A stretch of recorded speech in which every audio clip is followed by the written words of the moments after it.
Long time no see, guys. Cosmic Huskies is back today with my Doctor Who DVD collection for Doctor Who's 60th anniversary today. Since today is the 60th anniversary of Doctor Who, I've been loving it since I was a child, and I've been growing up with it. I started from the new series and then started getting into the classic stuff.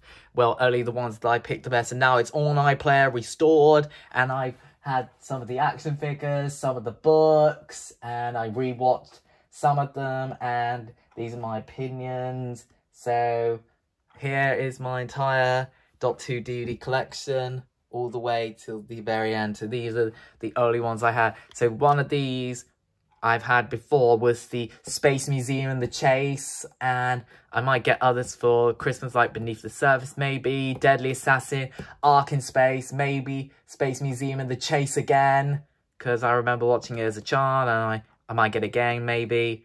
I don't know, it's just my opinion, really, and some of them I've seen online. So let's begin. So we have Day of the Daleks, which I enjoy this special edition. People say this is underrated, though. I think it's the best Pertwee Dalek story. The original is just average, though the special edition version is a 10 out of 10. Though I recommend you watch the special edition rather than the original edition. Then we have The Curse of Peladon, which is underrated, though it's got Patrick Troughton's son. And then Season 10, the only episodes, these are the only two from Season 9. And here we go, we got Carnival of Monsters, the original, and then the special editions Carnival of Monsters, which is a fun, good story overall.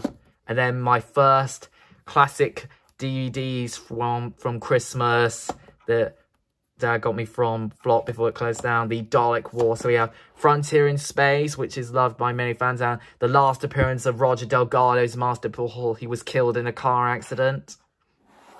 And then we have Planet of the Daleks, which I enjoyed rewatching as a child, and even got the original Dalek action figure. And it's also been 15 years now this Dalek figure came out, and this was also part of the Time Lord Victorious, the first story of the Time Lord Victorious. And then we have the sequel to the Peladon stories, The Monster of Peladon, which is better than The Curse. Great way. So now I begin Tom Baker's era with the early two stories from Season 12. We have Robot, which is a great introduction and really great. And then we get this masterpiece, the best Dalek story, The Genesis of the Daleks, which is part of the Time Lord Victorious. And I've got the History of the Daleks set from last year from those two, and it's just a masterpiece and part of the Time Lord Victorious. I really love Genesis of the Daleks. When I rewatched it, it was just a masterpiece. And then we get Season 13 with Terror of the Zygons, which showed the last appearance of Harry Sullivan, the Imbecile, and Unit, and the Brigadier, or their third last appearance. So this maybe should get some updated effects, maybe when it goes on Blu-ray. And the same thing with this classic. One of the Pyramids of Mars is a classic. Everyone loves the Pyramids of Mars, you know, with Sutekh being a great villain, and they should really update the effects. And then we have The Brain of Morbius, which was great, and it shows the Sisterhood of Khan, and of course Morbius, the renegade Time Lord, who was executed. And then another classic here from Season 13, the best episode from Season 13, The Seeds of Doom. Brilliant horror, alien storyline, nature taking over. Really, really great. And off screen, we saw the departure of Sarah Jane Smith on The Hand of Fear, and then we begin Season 14. The Face of Evil introduces Leela. The Invisible Enemy, the introduction of K9 Mark 1, who I love K9. And then I rewatched this with the updated effects. And then same thing with Image of the Fendahl is underrated. I don't understand why people find it underrated, though I find it a great story. Image of the Fendahl, and even got the figures upstairs in my attic.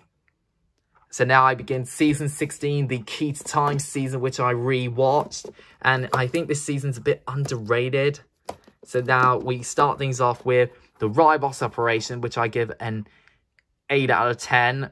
Really great start. Then we have The Pirate Planet. I give a 7 out of 10. I think This is loved by many fans, or not really. Then the best episode from the season, The Stones of Blood, 10 out of 10. Brilliant horror story. And then some people say this is their favourite from the season. The Androids of Tara, I give 9 out of 10. The Power Crawl, the weakest of the Keats time, but just an average forgotten story. And then the Armageddon Factor, which showed off-screen the departure of Romana 1, and off-screen she regenerated into you-know-who. And now I begin season 17, his average season, with Destiny of the Daleks, the worst classic Dalek story of all time. And this is just an average, the underrated story, and it's good. It's a good, underratedly good, and it showed us the introduction of Romana 2. Of course, Romana and Tom Baker were married and then later divorced. City of Death is a classic. I enjoyed rewatching this. The Creature from the Pit, the average story or the forgotten story from this season. Then Nightmare of Eden, a great story, which shows us all about, about drugs, the alien space thingies, the mandrills, everything. And then a rubbish story, which people despise. I find this story underrated now. The Horns of Nimon. I wish the Nimon would come back. And of course, in season 16, we saw the introduction of K9 Mark 2. And then we have another classic here that came back in animation, Shada, which is just a masterpiece by Douglas Adams.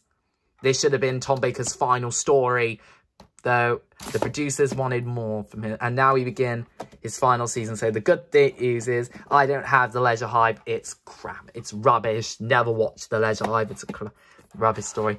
Then we have Meglos, which brings us back Jacqueline Hill as Barbara. And of course, Meglos is an average story, or underrated in my opinion, though it's average. Now, the E-Space trilogy, we have Full Circle, the introduction of Adric, State of Decay, another story of the Time Lord Victorious.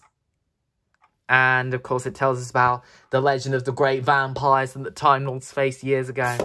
And then Warriors Gate, which shows off the departure of Romana 2 and K9 Mark 2 as well.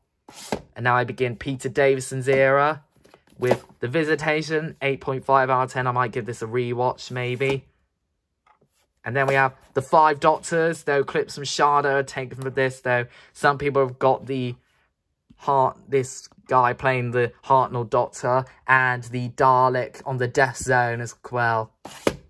And then Resurrection of the Daleks, which I need to give this one a rewatch maybe, and it's a story loved by many fans, and it's also the departure of Tegan Jovanka.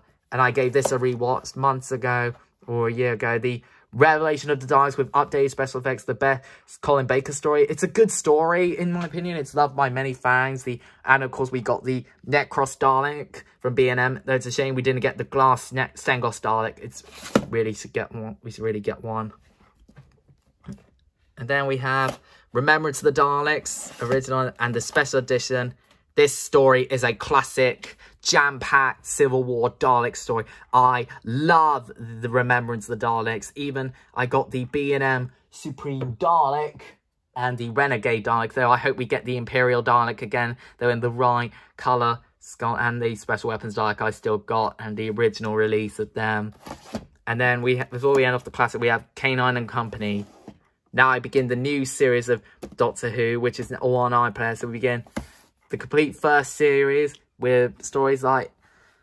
So we'll start things off with Rose, which was a great opener. The End of the World, it was good. The Unquiet Dead was underrated, though.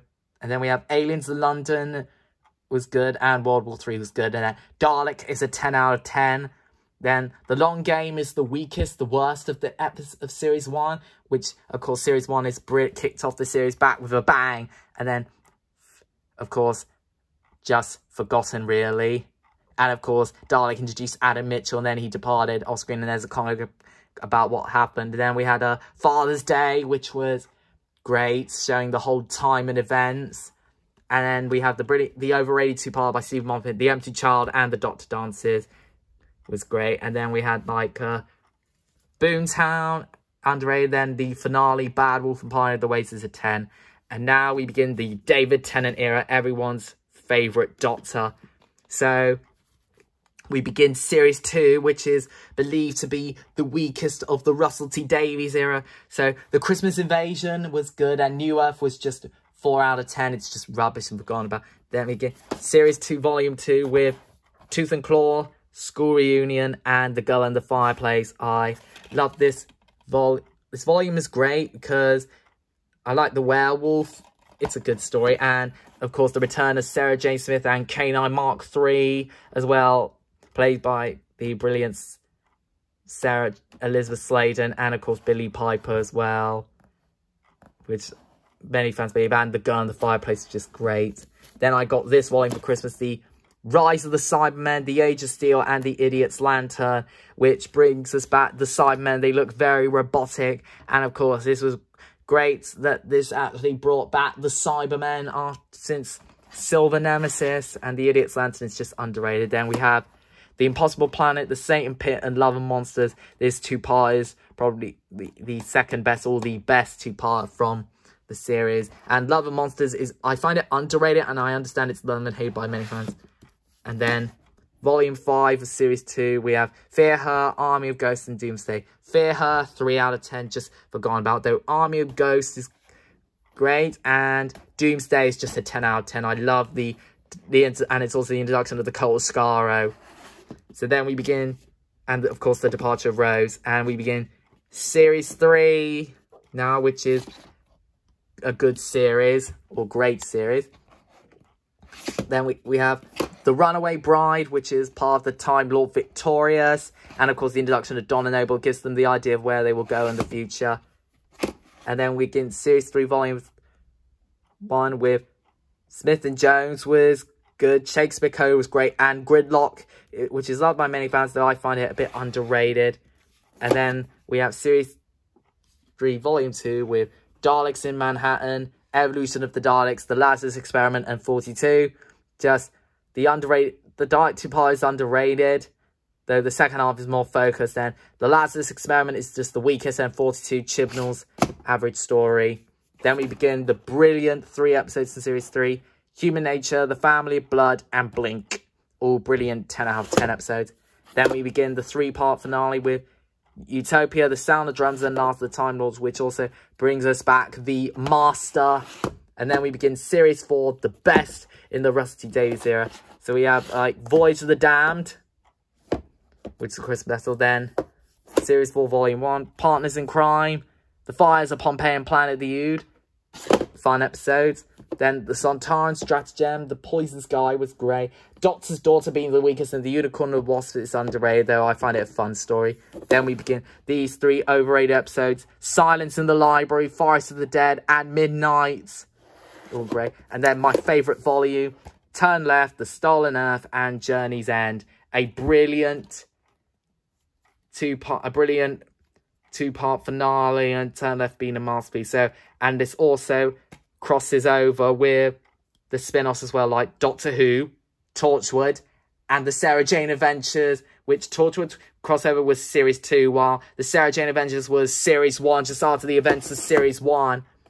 And then we have the Dalek Collection, which had some of the new series episodes, and then the Peter Cushing Dalek movies as well. And then, finally, to end it off, the spin-off, the Sarah Jane Adventures, which had Elizabeth Sladen, the children's spin-off, which I loved watching on CBBC.